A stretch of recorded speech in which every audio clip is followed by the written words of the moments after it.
A paz do Senhor para os irmãos, iniciando mais uma aula prévia da Escola Dominical. E o título da nossa revista é A Fragilidade Humana e a Soberania Divina, os sofrimentos e a restauração de Jó.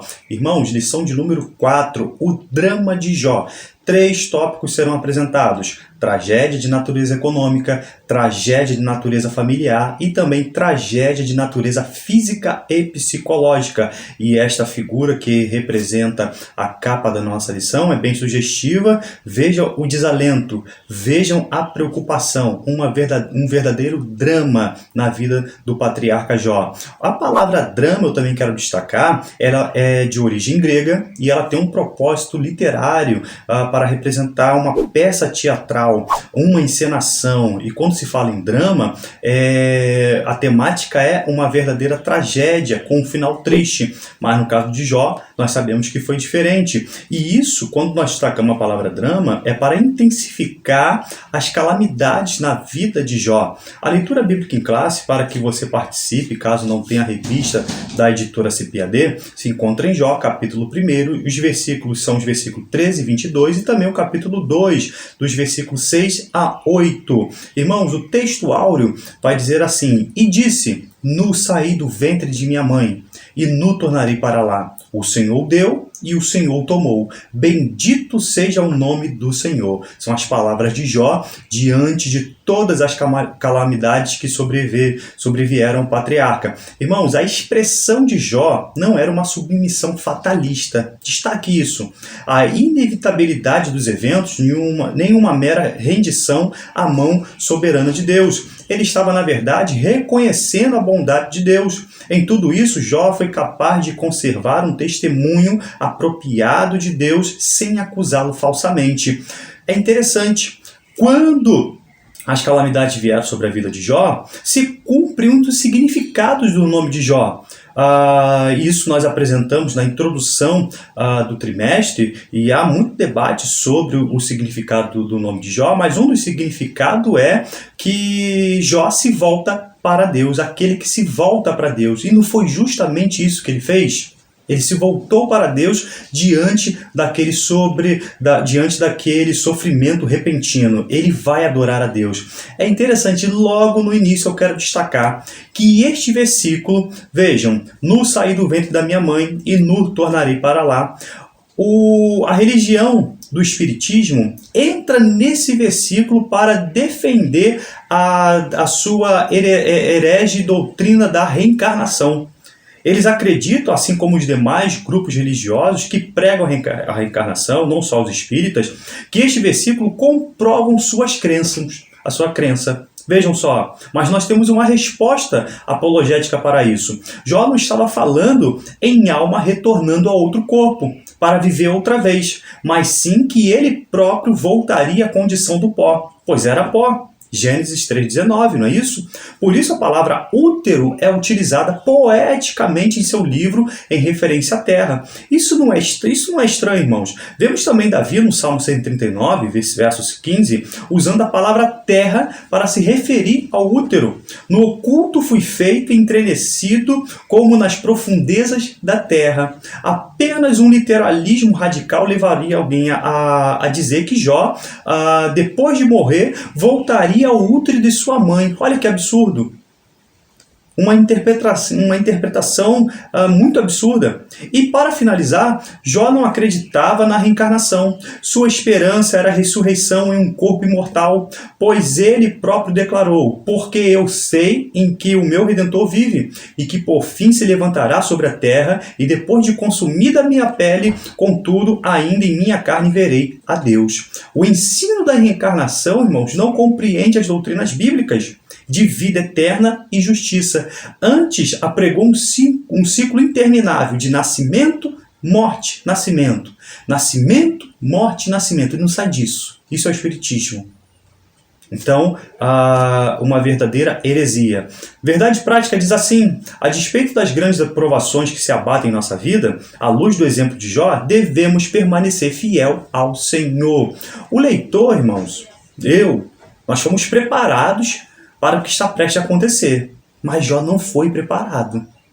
Foi algo repentino. Ele não sabia, como nós estudamos nas 2 primeiras aulas, daquele embate nas regiões celestes. A única informação que Jó tinha referia-se às notícias que os servos lhe traziam. O sofrimento, irmãos, é uma realidade. O justo, tem algumas teorias aí que diz que o justo, o crente, não pode sofrer. Uma inverdade. O sofrimento é uma realidade na condição humana. Fugir dela seria fugir de nós mesmos. Destruição da cadeia produtiva. Agora vai se iniciar as calamidades na vida do patriarca. O verbo suk está aqui no hebraico, traduzido na revista atualizada, como cerca ou sebe na corrigida, é usado como sentido de proteger. O salmista também afirmou possuir algo semelhante. Veja esse salmo. Tu me cercaste em volta e puseste sobre mim a tua mão.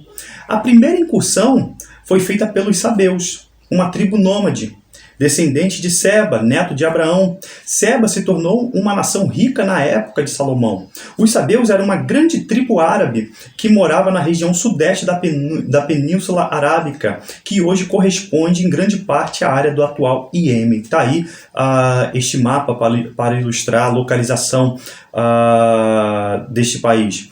Versículo 16. Fogo de Deus caiu no céu e queimou as ovelhas e os moços, e os consumiu. A expressão, irmãos, preste atenção, fogo de Deus caiu do céu, é motivo de debates entre os teólogos. Portanto, é o diabo mesmo, sob a aparência de fogo, quem caiu sobre os rebanhos de ovelhas, pretendendo forçar Jó a blasfemar contra Deus, como se fosse o próprio Deus que tivesse destruído os seus bens, desde os altos céus, os bens do justo. Assim como o fogo do céu caiu para destruir a fazenda de Jó, irmãos, um tornado satanicamente orientado foi arremessado contra a sua família. Irmãos, olha essa referência, 1 Tessalonicenses 5:21. Nós temos que examinar tudo e reter o bem. Parece que é Deus fazendo tudo aquilo acontecer. Claro, com permissão dele, mas era o próprio diabo. Veja esse versículo para corroborar, para forçar essa doutrina da ação diabólica. Apocalipse 13:13. E faz grandes sinais, de maneira que até fogo do céu faz descer a terra à vista dos homens. Então, observaram a atuação maligna? Tendo recebido a permissão de Deus para provar Jó, exerceu domínio sobre os fenômenos naturais. A expressão fogo de Deus é uma maneira linguística de descrever algo que veio do céu, sem contudo significar que Deus seja a fonte nesse contexto. Satanás usou um raio para matar o rebanho e os servos, e um vento poderoso matou os 10 filhos de Jó. Força de destruição humana, ele usou os sabeus e os caldeus, e também as forças de destruição naturais, raio e furacão. Irmãos, lembra daquela passagem, quando eu estava estudando, meditando, eu lembrei daquela passagem lá de São Lucas capítulo 8, quando Jesus acalma a tempestade, quando ele está indo para aquela terra dos Gadarenos, e nós sabemos que iria acontecer, ele ia expulsar aqueles 2 homens possessos, e uma grande tempestade. Quem aqui não conhece um lago? A Lagoa Rodrigo de Freitas. Imagine, num laguinho ou num grande lago, surgiu uma tempestade, algo sobrenatural. São as forças diabólicas agindo, queriam impedir Jesus Cristo de chegar àquela localidade. Mas ele repreendeu o mar. Não foi isso? Então, veja depois essa referência, Lucas 8, 22, 25. Isso significa, irmãos, uma outra verdade teológica. Isso significa que Deus permitiu, não determinou. Ele não determina desastres naturais, mas apenas permite que aconteçam. O diabo não tem também permissão para agir além dos limites estabelecidos por Deus. Irmãos, versículo 17 agora, veja que interessante. Estando ainda este falando, veio outro e disse, ordenando os caldeus 3 bandos. Quem são os caldeus que destruíram os camelos? Os caldeus, está aqui a forma hebraica, descendente agora de Naor, irmão de Abraão, os quais se estabeleceram na parte leste do país. Veja esta referência. Os caldeus eram muito cruéis, mais do que os sabeus. Este povo se misturou a árabes vagabundos e com eles vivia de saque e do assassinato. Eles eram da região norte do Golfo Pérsico, mais uma vez representando aqui no mapa. Eram mais evoluídos, Lembra? Daqui a pouco, depois da história de Jó, na cronologia, surge a história agora de Abraão. E Abraão era da onde? Dos caldeus. Então era um povo mais organizado. Quando lemos que eles se dividiram, olha, em 3 bandos. Na verdade, o diabo se utiliza disso, dessa artimanha, do verdadeiro crime organizado. Eles se organizaram maquiavelicamente, se coordenaram, se dividiram. Vejam só. Vejam a postura organizada. É o crime organizado que acontece, infelizmente, nos nossos dias. Possivelmente, eles vieram do norte, em contraste com os sabeus vindo do sul. Então, observem, Jó estava sendo atacado dos 4 pontos cardeais e até dos céus. Então, a magnitude da tragédia com a diversidade também agora das notícias. Irmãos, agora vai aprofundar mais ainda as calamidades na vida de Jó. Ventos sobre a família. Jó sofreu muito pela perda de uma só vez de todos os seus filhos. 10 filhos. O homem que sempre viveu em família, nós vimos isso na aula passada, agora passa a viver sozinho, na aula retrasada. Alguém comentou, vejam só que comentário muito fraco, irmãos, para nós endossarmos. Alguém comentou que os filhos de Jó não gostavam de trabalho. Por quê? Quando morreu lá os animais, os pertences dele, os filhos não estavam, mas eles estavam nas suas festas. Isso é muito fraco para nós sustentarmos isso. Então, nós temos que ter muito cuidado quando nós formos formular a nossa exegese. Amém? O interessante, agora nós podemos reforçar aquela união. O interessante é que o vento veio de fora. A casa não foi destruída por dentro, mas por fora. Uma ação exterior.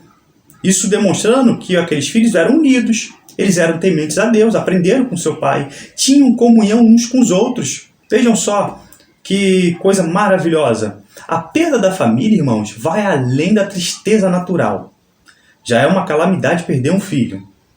Jó, nesse caso, foi privado do seu próprio futuro. Nenhum filho levaria o seu nome. Isso é uma verdadeira tragédia para aqueles povos semitas que tinham a preocupação de propagar o seu nome. Agora, todos os filhos estavam mortos. Não haveria ninguém que se lembrasse dele, ninguém próximo para prantear a sua morte.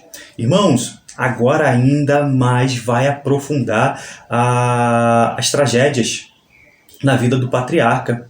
Tendo perdido o primeiro round, Satanás insinua que Jó só se manteve a sua fidelidade porque foram os outros que sofreram e não ele diretamente. Satanás agora vai argumentar aqui que Jó só é piedoso porque isso é vantajoso para ele, acusando também de ser um grande egoísta. Toca-o naquilo que é somente dele. Seu corpo saudável e verás se não blasfema de ti na tua face. Aqui o diabo, irmãos, vale-se de um ditado popular da época. Pele por pele. O que quer dizer isso? Os comerciantes costumavam dizer isso. O corpo de um homem é a coisa mais valiosa que ele possui.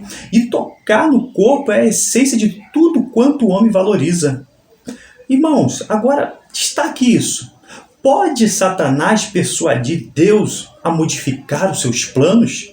Deus não é imutável? Olha que interessante. Por quê? A princípio, Deus já não tinha dito que não queria danos físicos a Jó? Leia lá depois, Jó 1,12. Toca nos seus bens, mas não toca nele. Mas depois ele muda. Por quê? Por que ele decidiu permitir? Isso é interessante, irmãos. Satanás não pode persuadir a Deus e agir contra o seu caráter. Deus é completamente e eternamente bom. Deus é amor.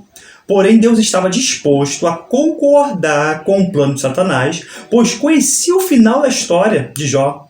Deus não pode ser enganado por Satanás. O sofrimento de Jó foi um teste para ele próprio, para Satanás, foi um teste para o próprio Jó, para Satanás e também para os nossos dias. Isso também nos alcança, mas nunca para Deus. Não foi um teste para Deus. Deus não pode ser tentado, está escrito lá em Tiago. Então, saiu Satanás da presença do Senhor e feriu a Jó de uma chaga maligna, desde a planta do pé até o alto da cabeça. Há muitas controvérsias entre os teólogos que chagas foram essas, mas olha, algum apontam que foram úlceras malignas, algum tipo de lepra, a tal da elefantíase, está aí uma figura que representa. A conjectura é feita porque o termo hebraico she'im está aí aparecendo na Bíblia, representa uma doença de pele muito séria. Veja essa referência, é a mesma palavra hebraica que também aqui utilizado. Abra sua Bíblia em Deuteronômio, capítulo 28, 35. O Senhor te ferirá com úlceras malignas nos joelhos e nas pernas, de que não te possa curar, desde a planta do teu pé até o alto da sua cabeça. Irmãos, eu fiz um apanhado de uma listagem para descrever a doença de Jó. Isso tem toda, aí vai aparecer na tela aqui do lado, toda a descrição com referências. Vejam, os horríveis sintomas incluíam erupções inflamadas acompanhadas de intenso purido, de mau hálito e um cheiro repugnante, feridas contaminadas por bichos e vermes. O abrir e fechar das chagas encheu de rugas o corpo de Jó enquanto ele emagrecia. Erosão óssea, rosto queimado, olheiras fundas e escuras, dores intermináveis, febre, escurecimento e descamação da pele, seus ossos ardiam como fogo, contorcidos como alguém que está no tronco, como se pegasse Jó e amarrasse ele, cada um puxava de um lado. E nisso deslocando os seus membros. E de terríveis também, por isso que fala nos tópicos de aflição psicológica, e terríveis pesadelos noturnos, como alguém ao ser enforcado. Está aí a referência. A doença levou até as crianças a desprezarem. Ele que era considerado como um juiz, um verdadeiro príncipe. Vejam só, observaram como ele foi afligido? Irmãos, com tal tormento, a morte seria bem-vinda, mas sua vida era mantida mesmo contra a sua vontade. Está aí esta referência que destaca isso. Ele, depois que tudo isso aconteceu, se assentou sobre cinza, literalmente falando. Provavelmente ele se sentou sobre um lugar chamado Masbala, o lugar fora da vila, onde era um verdadeiro lixão, onde o esterco era jogado e ali queimado. E ainda iria piorar. Mas Deus é santo, Ele é poderoso, Ele tem em nossos sofrimentos propósitos bem estruturados para nos amadurecer. Então, sua mulher lhe disse: ainda retens a tua sinceridade? Amaldiçoa a Deus e morre. Agora é sua esposa que vai entrar e vai estar envolvida num drama. Aos que demonizam ela por esta ação, e também há outros que a inocentam. E eu vou explicar por quê. Alguns veem nela uma segunda Eva ao tentar seu marido para a destruição dele. O pecador Jó permanece triunfante onde o justo Adão caiu tragicamente. Algumas traduções, irmãos, trazem amaldiçoar em vez de blasfemar. No hebraico temos a palavra, olha essa palavra que aparece, e é ela que é a fonte de toda a discussão, Barak, que possui o sentido de prostrar-se, abençoar. No original vem Barak. Aqueles que saem em defesa da mulher de Jó argumentam que a palavra hebraica Barak possui o sentido de abençoar, não amaldiçoar ou blasfemar. Muitos intérpretes acreditam que o sentido abençoar e não o seu antônimo amaldiçoar deve ser mantido. Em vez do seu antônimo, é esta palavra que deveria aparecer, Kalal, que significa maldição. O uso de Barak, irmãos, abençoar, em vez de Kalal, amaldiçoar, é um eufemismo, destaque isso, um eufemismo hebraico, para dizer-se o contrário do que se quer afirmar. Agora no quadro, o que é eufemismo? Palavra, locução, acepção mais agradável de que se quer lançar mão para suavizar ou minimizar o peso conotador de outra palavra. E ponde, vejam esta referência, também é utilizado uma palavra Barak, em vez de Caal. E ponde defronte dele 2 homens, filhos de Belial, que testemunham contra ele, dizendo: blasfemaste contra Deus e contra o rei, e trazei-o fora e apredejai-o para que morra. É o caso de Nabote. Aqui também a palavra Barak é usada eufemisticamente. Tem um sentido de blasfemar. Por que isso? A língua hebraica, irmãos, nunca poderia ser empregada pelos piedosos judeus para amaldiçoar a Deus. É uma expressão muito forte. Então, por isso que eles utilizam dessa figura de linguagem, o eufemismo, para suavizar, para minimizar. Não se poderia colocar Deus e blasfêmia, essas duas palavras, uma perto da outra. O nome de Deus. Deus é santo. Então, veja, eles são zelosos. Mas o contexto, tanto é que Jó repreende a sua mulher. Se ele estivesse abençoado a Deus, ele ficaria quieto. Mas o contexto da passagem, porém, revela qual a tradução certa. Por isso, nós temos que ter uma visão mais panorâmica. Não há dúvida de que a mulher de Jó ficou submetida a um tremendo sofrimento e, com isso, tenha ficado fragilizada emocionalmente. Também pudera. Não é isso? Ele não chamou, aprendemos isso, ele não chamou a sua esposa de doida, mas acusou-a de estar falando do seu frenético desespero, como alguém cuja companhia ela não costumava andar. A palavra doida, está aí a palavra em hebraico, quer dizer estulta, na religião e na moralidade. Na Bíblia, sabedoria é uma virtude religiosa e a loucura a qual Jó se refere não é a ausência de acuidade intelectual, mas a grosseira anarquia e impiedade. Não receberíamos também o mal? O versículo 10. O verbo significa receber com mansidão, com paciência. É usado em um antigo provérbio cananita. Se as formigas são magoadas, elas não se submetem passivamente, mas mordem a mão do homem que as feriu. Então é isso que Jó está ensinando também àquela sua esposa e também às nossas vidas. Não receberíamos também o mal de forma passiva? Irmãos, a alma estava perturbada. E já vimos isso. O corpo deformado, mas o espírito servia e adorava a Deus. Chegará o tempo, e já chegou, em que os verdadeiros adoradores adorarão o Pai em espírito e em verdade. Porque o Pai procura os tais que assim o adorem. Para nós terminarmos, porque a aula, irmãos, é muito pesada, não é verdade? Isso para nos trazer ânimo. Abra sua Bíblia em São João 16:33. Eu não poderia encerrar esse comentário sem destacar esses versículos. Eu venci o mundo. Nós temos que aprender com Cristo. Tendo-vos dito isso, para que em mim tenhas paz. No mundo tereis aflições. Mas tende bom ânimo. Eu venci o mundo. E eu ainda destaco que Jó, na verdade, já apontava para o sofrimento de Cristo. O servo sofredor, como diz lá em Isaías 53. É uma tipologia de Cristo muito forte. E também os heróis da fé. Vejam esta referência.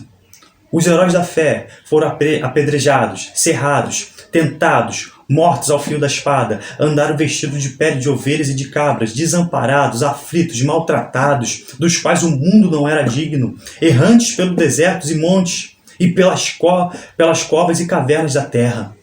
É esta a referência. Mas veja como eu encerro esse meu comentário. Provendo Deus alguma coisa melhor a nosso respeito, para que eles sem nós não fossem aperfeiçoados. Que nós possamos ter essa esperança, porque Deus é galardoador daqueles que esperam e buscam a sua face. Que Deus em Cristo nos abençoe. Se Deus nos permitir, até a próxima aula. E sempre lembrando, a escola dominical é a igreja reunida, ensinando enquanto evangeliza, evangelizando enquanto ensina. Amém.